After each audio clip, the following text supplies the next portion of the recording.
What's up guys? Day 2 here in Kyoto. Today I'm starting off the sightseeing by heading to this area called Arashiyama. I don't know if it's actually a separate town. It's more like to the west of Kyoto. Yeah, we'll find out. And there's this really cool bamboo forest over there that is popular with tourists. I expect it to be crowded, but I'm sure it'll be really nice. I've heard good things. So that's where I'm headed first, and I'm gonna head to Kyoto Station, the train station close to my hostel here. By the way, I'm staying in a backpacker's hostel, Case House Kyoto. It's a really good hostel, really well reviewed, so I recommend it for sure. And it's pretty affordable for Japan prices.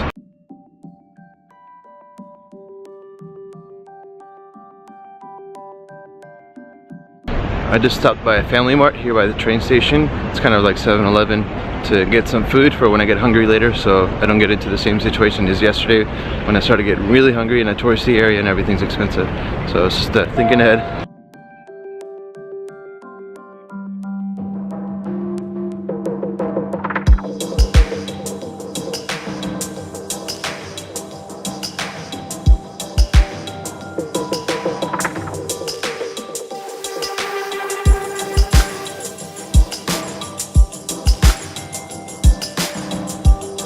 Alright, 6 stops later on the Sen-In line, and I got off here at Saga Arashiyama, the station, and now just walking over towards Arashiyama where they have the bamboo path.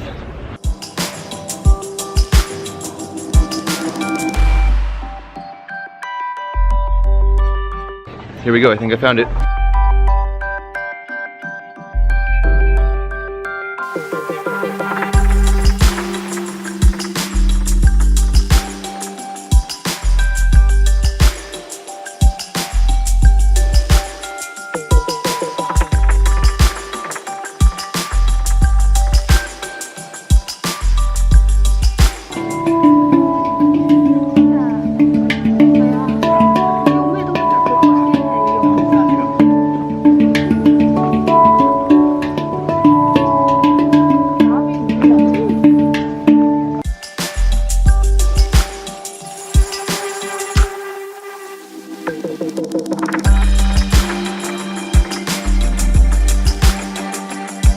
Okay, now I think we reached the real thing.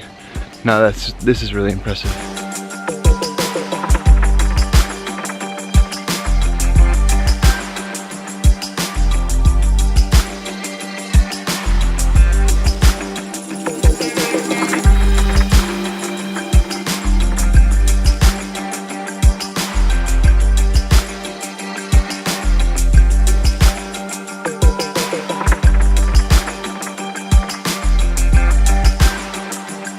So here the path splits. If you go right, which is the way I'm going, you can go up to a Japanese garden and drink some tea, and you have to pay 1,000 or 500 yen depending on like what option you choose. I don't know how they work exactly. I'm choosing not to do either.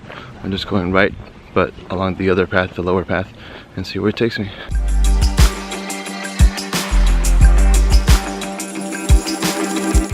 Also, not too far from here, you can hike up this hill. I think it's like a half-an-hour hike to this monkey park. I'm choosing not to do that either because I've seen a lot of monkeys recently when I was in Southeast Asia, so I'm trying to see other things right now. Also, yesterday at the hostel I was told that in total there's about 5,000 temples in Kyoto, if you count all the small ones, like all of them, all the big ones of course too. So it's not likely that you'll be able to see all of them in a short visit, and you probably wouldn't want to see all of them because, you know, it kind of gets a little repetitive. But I do want to see some of the bigger ones, the most important ones. Saw a few yesterday, and I'm gonna start making my way over to one of the other big ones today. And I have to take the train for that, so I'm gonna head back towards the train station. A lot of these temples actually charge an entrance fee, as you might have noticed. Yesterday, the temple I went to, I think it was Kiyomiza-dera, they charge a 400 yen fee. This one just here that I'm passing is charging like 500 yen, and I'm choosing not to see it. So yeah, it can really add up if you want to see a lot of temples. But I'm gonna go to this one, the one temple that I just mentioned that I want to go to. You do pay for it, but that's definitely one I had planned to visit.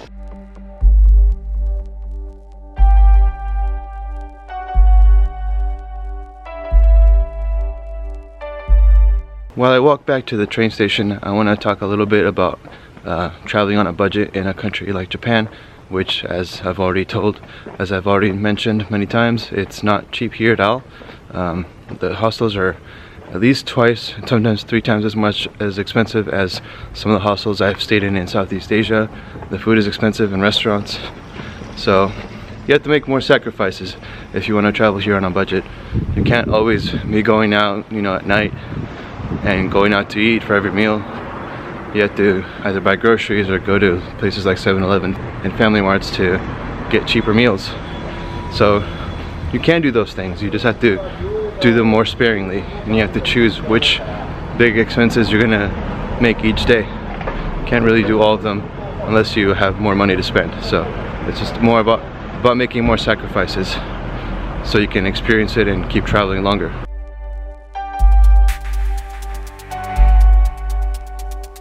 Having said that, I think you should allow yourself to, you know, go get a meal at a restaurant every few days, or, you know, maybe once a day if you can afford that in your budget, or to go out and experience the nightlife, because otherwise you'd be missing out on part of the experience of traveling to a new place. So it's just about stricter budgeting and making sacrifices. I guess that's the point I'm trying to make here. In my 15-16 months of traveling on a budget as a backpacker, I found it to be a pretty worthwhile experience. Yeah, sometimes you wish you could spend a little more, and you always can. It just means you have to travel less because your money runs out faster. And if you find that you accidentally splurge on a couple of days, that's fine. You can always make up for it by balancing it with days that you spend a lot less. For example, my first 2 days here in Japan, I spent a lot of money. I mean, I was meeting up with friends and they have jobs, so they can take shorter trips and spend more money. But for me, I'm doing it differently. I just, you know, joined them on some activities that cost me a lot of money. It really hurt, you know, spending that money, but it was worth it. I still liked having those experiences and to hang out with them. But now I'm trying to budget more strictly, and it's all fine. I'm gonna balance it out.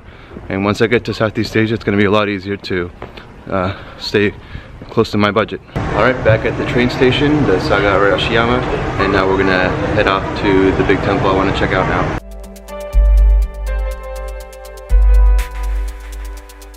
Okay, I just went back 3 stations towards Kyoto. I got off at Enmanchi station, and from here I'm gonna take a bus to close to where Kinkakuji Temple is, which is where I'm going now. And I think I have to take the 204 or 205 bus. Alright, the bus fare was 230 yen, and I got off here at Kinkakuji Michi station, and now the temple is just a short walk from here.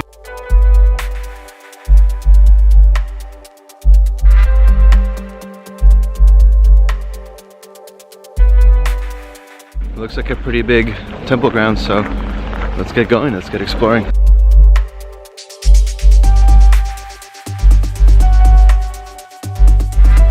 So the entrance fee was 400 yen, and this is the cool entrance ticket that I got.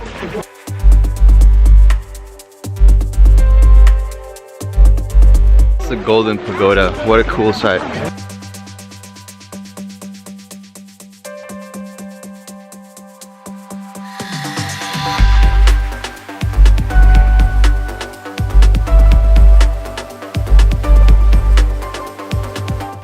That is really beautiful, but let's keep exploring.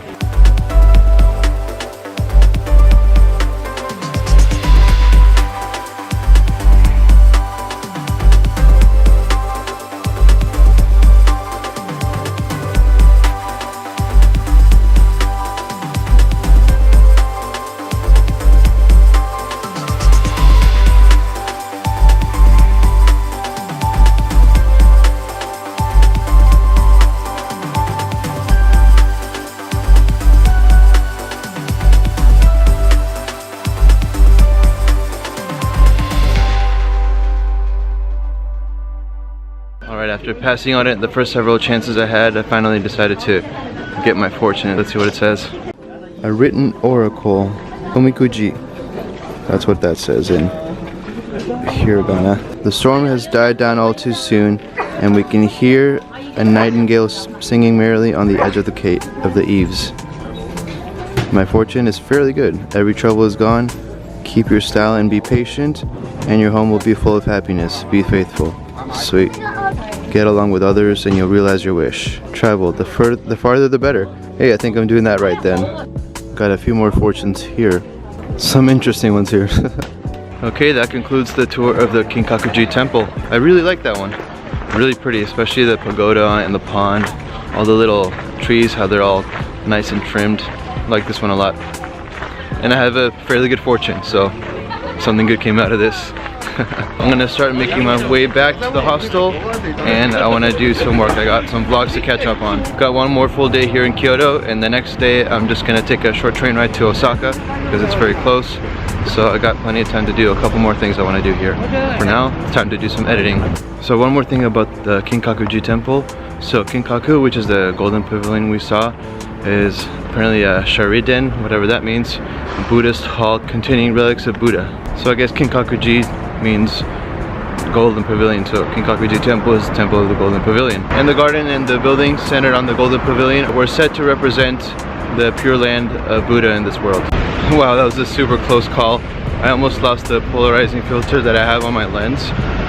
It like somehow fell off and it started rolling down the street because it's a little bit of a slant, and it almost fell down the gutter.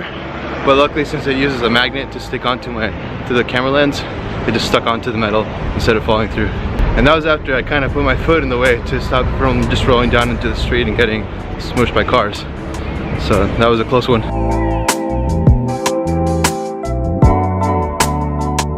Just got myself some more food, some sort of noodle soup from Family Mart to keep me warm and to get some energy to do some work. I'll go ahead and end the vlog here, so see you guys next time.